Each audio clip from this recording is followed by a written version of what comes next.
आज है 3 अगस्त 2025 दिन रविवार। यूपी की सुर्खियों में आपका स्वागत है। आइए देखते हैं फटाफट अंदाज में यूपी की खबरें।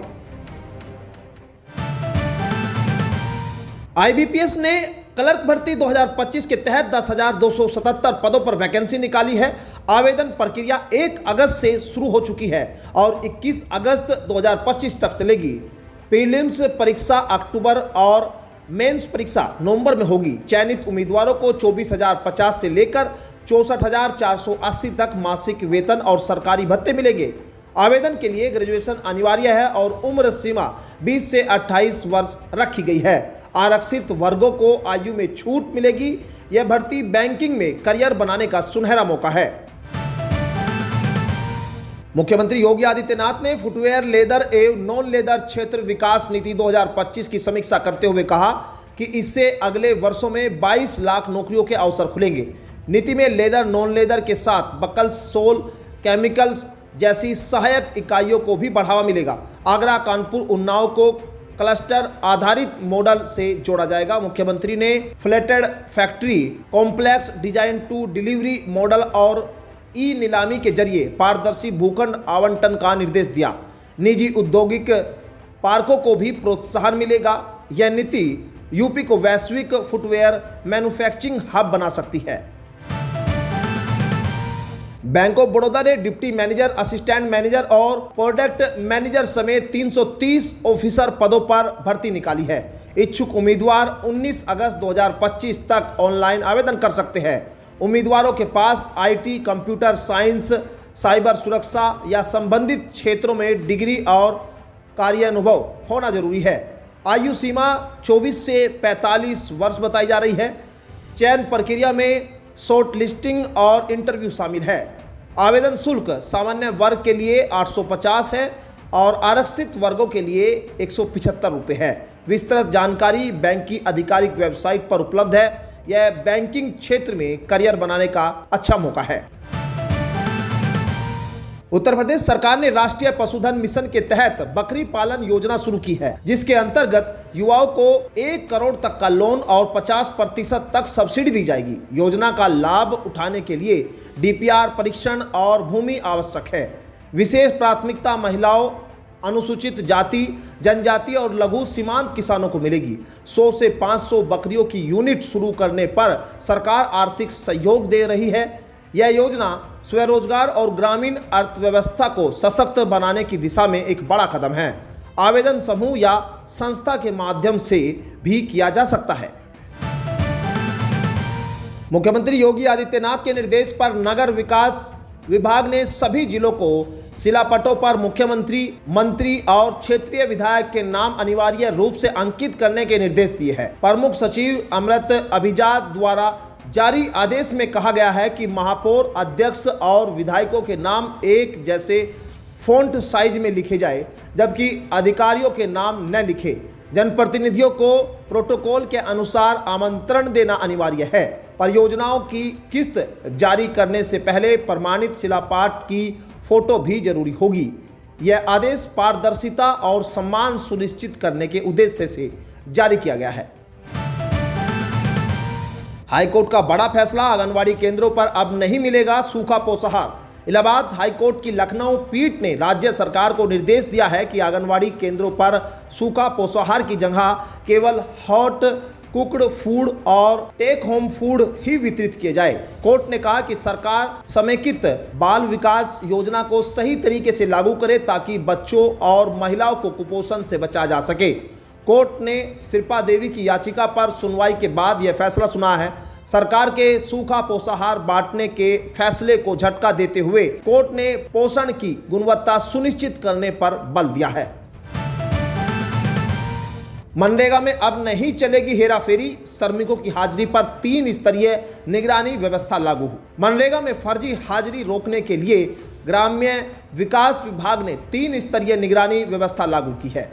पंचायत स्तर पर ग्राम रोजगार सेवक और सचिव, ब्लॉक स्तर पर कार्यक्रम अधिकारी और जिला स्तर पर समन्वयक एवं अन्य कर्मी तस्वीरों की जांच करेंगे। नेशनल मोबाइल मॉनिटरिंग सिस्टम के तहत अपलोड की गई उपस्थिति फोटो की रैंडम जांच की जाएगी। सभी तस्वीरों का विवरण सुरक्षित रखा जाएगा। यह व्यवस्था केंद्र सरकार के निर्देशों के अनुसार लागू की गई है ताकि पारदर्शिता सुनिश्चित हो और मनरेगा में गड़बड़ी पर पूरी तरह से रोक लगे। सीएम योगी की समीक्षा बैठकों का असर, विधायकों के प्रस्तावों पर पीडब्ल्यूडी खर्च करेगा 70,000 करोड़। मुख्यमंत्री योगी आदित्यनाथ की मंडलवार समीक्षा बैठकों का असर अब दिखने लगा है। अब तक 12 मंडलों के विधायकों से मिले प्रस्तावों के आधार पर लोक निर्माण विभाग यानी पीडब्ल्यूडी करीब 70,000 करोड़ की लागत से सड़क, पुल और फ्लाईओवर बनाएगा। सबसे ज्यादा प्रस्ताव लखनऊ मंडल से आए हैं, जिनकी लागत लगभग 42,800 करोड़ है। प्रत्येक विधानसभा क्षेत्र में समान रूप से बजट खर्च करने की योजना है। पीडब्ल्यूडी के पास फिलहाल 30,000 करोड़ का बजट है। शेष कार्यों के लिए केंद्र और राज्य से अतिरिक्त बजट की मांग की जाएगी। यूपी में 50 करोड़ की आयकर चोरी की आशंका, 1,000 से अधिक सरकारी कर्मियों की जांच शुरू। आयकर विभाग ने लखनऊ और गोंडा में टैक्स कंसल्टेंट और वकीलों के ठिकानों पर छापेमारी कर 1,000 से अधिक सरकारी कर्मचारियों के आयकर रिटर्न से जुड़े दस्तावेज जब्त किए हैं। जांच में 50 करोड़ से अधिक की टैक्स चोरी की आशंका जताई गई है। आरोप है कि कंसल्टेंट कमीशन लेकर रिटर्न में फर्जी आंकड़े दर्ज कर छूट दिला रहे हैं। आयकर विभाग अब संबंधित कर्मियों को पेनल्टी के साथ नोटिस भेजेगा और विभागीय कार्यवाही की सिफारिश करेगा। जिन रिटर्न में गड़बड़ी पाई गई उन्हें अपडेट करने का मौका भी दिया जाएगा। जांच प्रदेश भर में जारी है। मुख्यमंत्री योगी आदित्यनाथ की मंडलीय समीक्षा बैठक 4 अगस्त को मेरठ में संभावित है। जिला प्रशासन को अभी आधिकारिक कार्यक्रम नहीं मिला, लेकिन तैयारियां तेज कर दी गई है। बैठक मेरठ और सहारनपुर मंडलों की समीक्षा के लिए होगी। डीएम डॉक्टर वीके सिंह ने अधिकारियों को जिम्मेदारियां सौंपी और संभावित स्थानों की समीक्षा की जा रही है, जिनमें कमिश्नरी सभागार और एमडी पावर कार्यालय शामिल है। बैठक में जनप्रतिनिधियों और अधिकारियों की बड़ी संख्या को देखते हुए बड़े स्थान की तलाश जारी है। मुख्यमंत्री पहले सहारनपुर और फिर मेरठ आने की संभावना है। वाराणसी में गंगा नदी चेतावनी बिंदु 70,262 मीटर को पार कर 70.87 मीटर पर बह रही है और प्रति घंटे 30.01 मिमी की रफ्तार से जलस्तर बढ़ रहा है। घाटों पर पानी बढ़ चुका है और दशामेश घाट स्थित शीतला मंदिर की छत तक पानी पहुंच गया है। तटवर्ती इलाकों की गलियों में नावें चल रही है और मणिकार्तिका घाट पर शवदाह के लिए जगह न होने से गलियों में अंतिम संस्कार हो रहा है। अगर यही स्थिति बनी रही तो 2 दिनों में गंगा खतरे के निशान को भी पार कर सकती है। पर्यटन मंत्री जयवीर सिंह ने घटिया निर्माण पर जताई सख्ती। 28 परियोजनाओं के लिए 23.75 करोड़ मंजूर। पर्यटन व संस्कृति मंत्री जयवीर सिंह ने राज्य में चल रही पर्यटन परियोजनाओं में देरी और घटिया निर्माण पर सख्त रुख अपनाया है। उन्होंने अधिकारियों को समयबद्ध और गुणवत्ता युक्त कार्य सुनिश्चित करने के निर्देश दिए। आगरा और फिरोजाबाद की 28 परियोजनाओं के लिए 23.75 करोड़ की मंजूरी दी गई है। मुख्यमंत्री पर्यटन विकास योजना के तहत कैला माता मंदिर, शीतला कुंड, गुरु का ताल गुरुद्वारा सहित कई धार्मिक स्थलों का विकास होगा। मंत्री ने चेताया कि लापरवाह ठेकेदारों व संस्थाओं पर कड़ी कार्रवाई की जाएगी। उद्देश्य धार्मिक पर्यटन को वैश्विक स्तर पर पहुंचाना है। यूपी में औद्योगिक निर्यात को बढ़ावा देने की तैयारी, पहली बैठक में खींचा खाका। उत्तर प्रदेश के किसानों की उपज को वैश्विक पहचान दिलाने के लिए योगी सरकार ने यूपी औद्योगिक निर्यात प्रोत्साहन बोर्ड की पहली बैठक आयोजित की। मंत्री दिनेश प्रताप सिंह ने कहा कि आम महोत्सव के बाद यूपी का आम रूस तक 800 रुपये किलो बिका। कार्यशाला में एफपीओ उद्यमियों को तकनीकी व वित्तीय मदद देने पर सहमति बनी।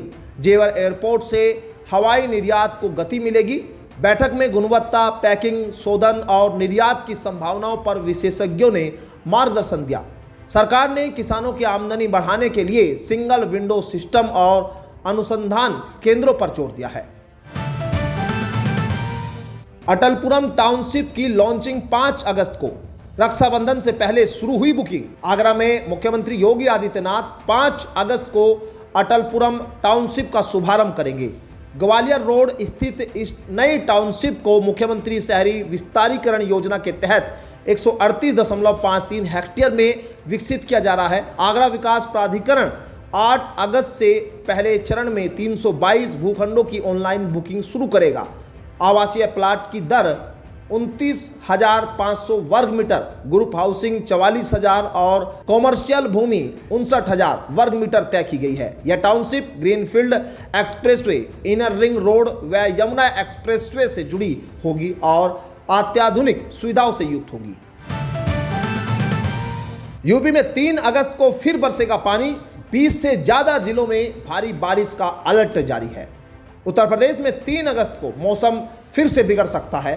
मौसम विभाग ने राज्य के 20 से अधिक जिलों में मध्यम से भारी बारिश का अलर्ट जारी किया है, जिसमें सहारनपुर, मेरठ, मुजफ्फरनगर, शामली, बिजनौर, मुरादाबाद, रामपुर, बरेली, शाहजहांपुर, लखीमपुर खीरी, सीतापुर, गोंडा, अयोध्या, वाराणसी, मिर्जापुर, सोनभद्र, गाजीपुर, बलिया, मऊ और देवरिया जैसे जिलों में तेज बारिश की संभावना जताई गई है। लोगों को खराब मौसम में सतर्क रहने और खुले में न निकलने की सलाह दी गई है। बिजली गिरने का खतरा भी बना हुआ है। तो ये थी आज की 15 फटाफट खबरें। अगर आपको वीडियो पसंद आया तो वीडियो को लाइक, शेयर व कमेंट जरूर करें। धन्यवाद।